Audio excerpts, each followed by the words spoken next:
All right, I'm going to attempt to change the springs out in this Ruger Vaquero. I did it a long time ago, but I haven't done it. I haven't done anything like this in a lot of years.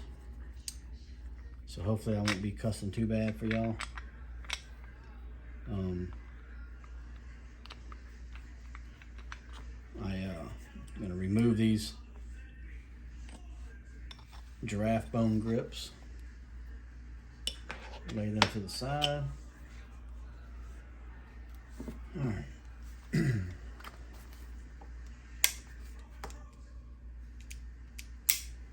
see here. I know I gotta put this under tension.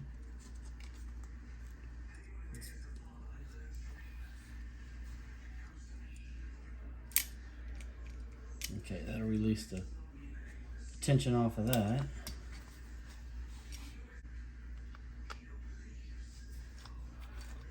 Have to use a thinner one.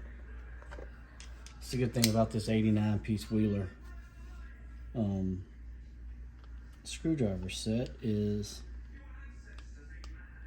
they've got all the different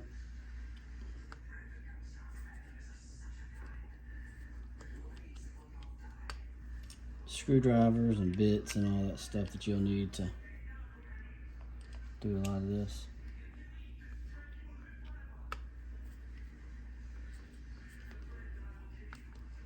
I could use a little more light. I'm not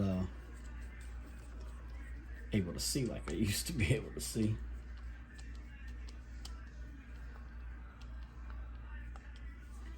Go ahead and break these from the top also. This whole grip frame is going to have to come off.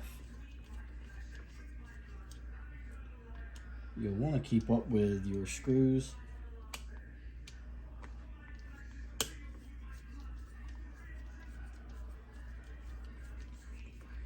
And you can do that the best way you know how. Set these lead gunsmithing springs to the side.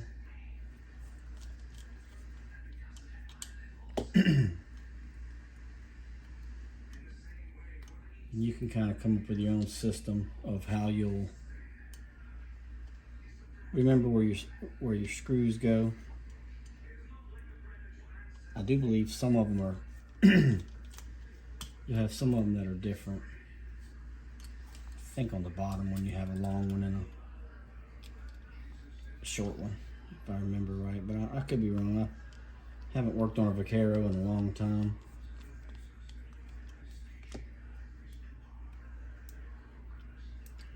I don't know if I've ever worked on an old model Vaquero, but I'm sure it's probably the same as the new model for the most part.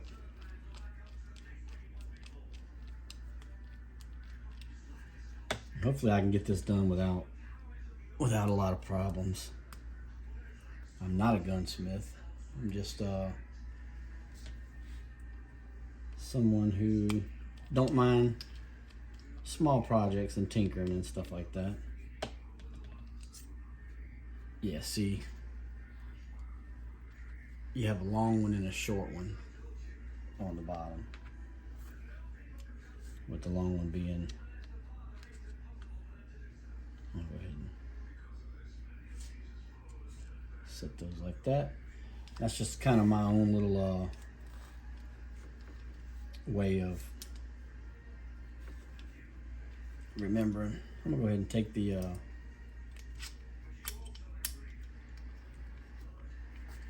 I probably should have done that to begin with.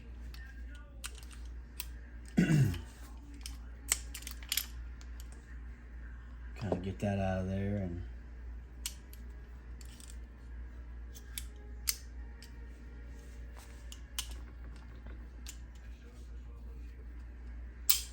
I don't think that has to be oh, I forgot a screw. You also got the screw on the front.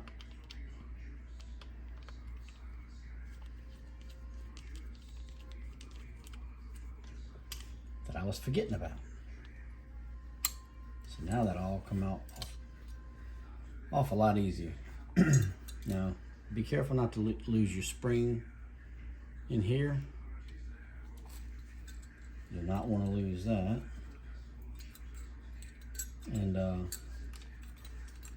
I didn't mention it earlier, but when you cock your hammer back, put something in here to capture this spring here. And yeah. You also have this plunger here. You gotta make sure you don't want to lose that. It's got a spring in it, and you don't want to lose that. And then you've got your trigger return spring that sits down in here. And I'm gonna go ahead and set that out just so I don't sling it nowhere, and that way I don't lose it. So I'm gonna get a punch, and you should be able to punch this right on out pretty easily because it's not under a great deal of tension or anything. Set your pin to the side. And you'll notice, hopefully, that your trigger return spring is coming up over these little pins here. I don't know if you can, how good you can see that or not. Sorry, I got the camera kind of high, so I can't really see how well you can see it. But anyway, let's see if I can unhook these. Okay. Now that I got it unhooked, you can see the difference in the two springs. This is the original spring, and this is the Lee Gunsmithing spring. So I'll set the original to the side, and now I will see if I can get this new one to set in place. Hopefully it all lines up pretty much the same. Trying to keep you on camera here. All right, so I've got that in. Now, well, I guess I'm gonna have to release this. Of course, it's under all kind of tension now. All right, what I've done is I have put the gun back together, and I'm gonna see if I can just put this spring back in this way.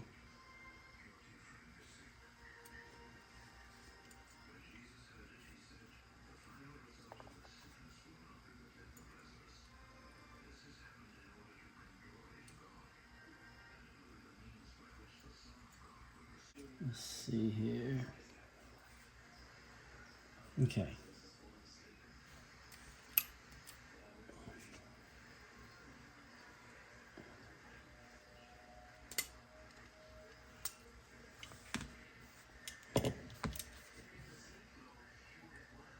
Now, if I did it right,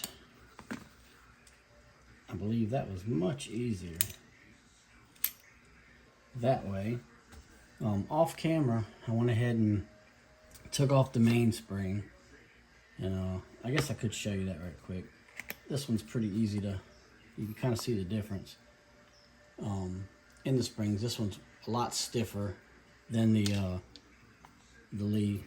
I can actually do this one with my hand, push it down, and put the key in. I'm using a punch, but so then you got to go back inside the gun.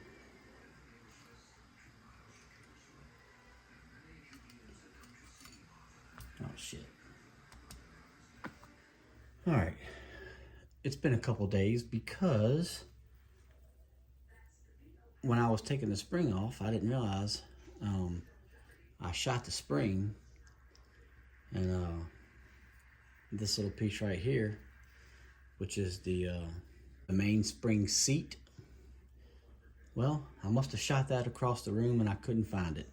So I had to order a new one. So I went ahead and ordered a stainless steel one.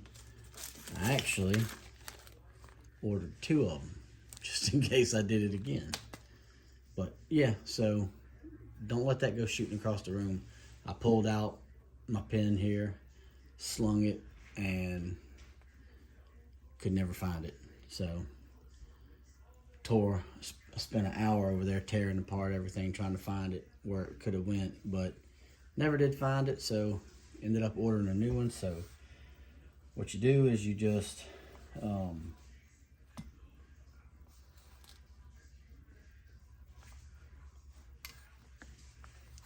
hopefully you can see, but you just, if you'll recall, I was able to get the trigger spring in there. So now you just get this in there.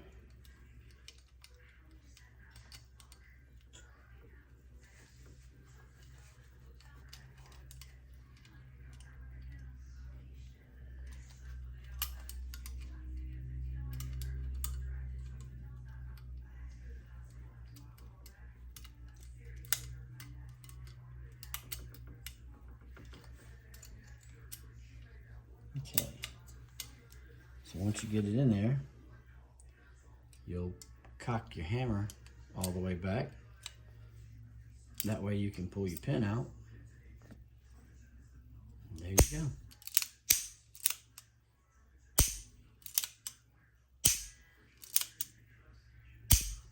Whew, that's a light trigger.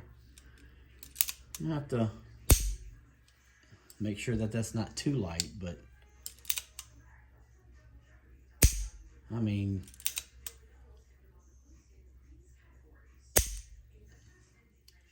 takes hardly no pressure at all. But hopefully it's not too light. And if it is, I'll deal with it. I'll either put the old spring back in it or get a different one. But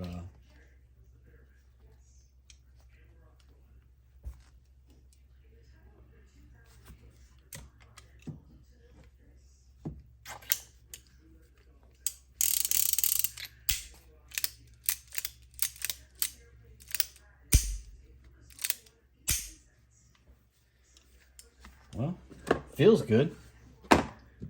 Like I said, hopefully it's not too light, which I don't think it's going to be too light, but I think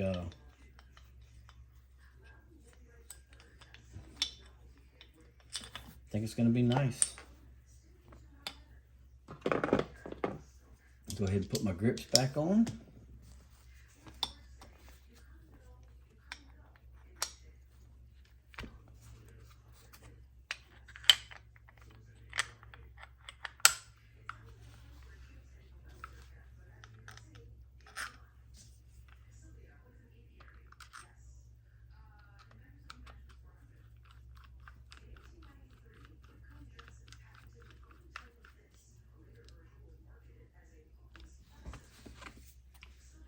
There we go.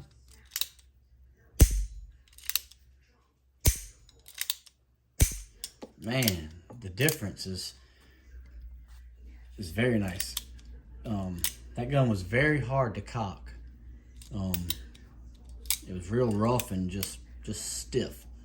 Now it's a very nice coming back and very easy trigger pull. Man, I bet that's like a 1 pound trigger now. I need to get me a gauge to be able to test my trigger pulls, but I bet that's a 1 pound trigger.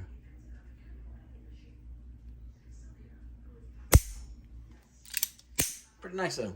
But anyway, just finished up the spring kit on my 1851 Navy conversions. If you've got one of those, you can check out that video. And now we're done with the Ruger Vaquero. Thank you for watching. Please like, share, comment, subscribe, and we'll see you next time.